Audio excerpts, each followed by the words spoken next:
જ્યારે રાહુલે શાહરૂખ ખાનથી નેતાઓ માટે સલાહ માંગી, કિંગ ખાનનો જવાબ સાંભળી સૌ કોઈ ચોંક્યા। શાહરૂખ ખાન 90ના દાયકાના શ્રેષ્ઠ સ્ટાર પૈકીનો એક છે। આજે પણ તે પોતાની ફિલ્મો અને એક્ટિંગ દ્વારા ચાહકોના દિલમાં રાજ કરે છે। કિંગ ખાનના ચાહકો તેમની તસવીરોથી લઈને નવા જૂના વિડીયો પર ખૂબ જ પ્રેમ વરસાવે છે।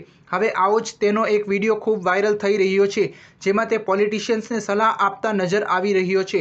તાજેતરમાં જ લોકસભા ચૂંટણીના પરિણામો આવ્યા છે અને તે બાદ તેનો આ વિડીયો ખૂબ જ વાયરલ થઈ રહ્યો છે, જેમાં રાહુલ ગાંધી શાહરૂખ ખાનને સવાલ કરે છે કે નેતાઓ માટે પોલિટિશિયન્સને તેઓ શું સલાહ આપશે।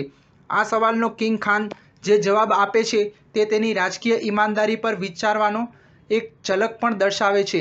વિડીયોને જોઈને એવું લાગી રહ્યું છે કે આ કોઈ ઇવેન્ટનો છે જેમાં ઘણા લોકો હાજર છે અને સાથે પૂર્વ વડાપ્રધાન મનમોહન સિંહ પણ જોવા મળી રહ્યા છે।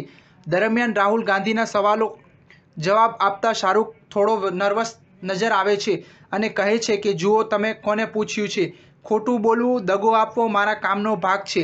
આને હું આજીવિકા માટે કરું છું। હું એક્ટર છું। તે બાદ શાહરૂખ ખાન કહે છે કે કામ કરતી વખતે મનમાં ઈમાનદારી હોવી જોઈએ। દેશ માટે ગર્વ સાથે કામ કરો અને ટેબલની નીચેથી લાંચ ન લો। જો આપણે આ બધું યોગ્ય રીતે કરીએ છીએ તો આપણે સૌ રૂપિયા કમાઈશું અને ખુશ રહીશું। સાથે જ આપણે મહાન અને ગૌરવશાળી રાષ્ટ્ર બનાવીશું। તેથી તમામ રાજનેતાઓને મારી સલાહ છે, ઈમાનદાર રહો। સ્ટાર ન્યૂઝ 7 હંમેશા સચ્ચાઈની સાથે।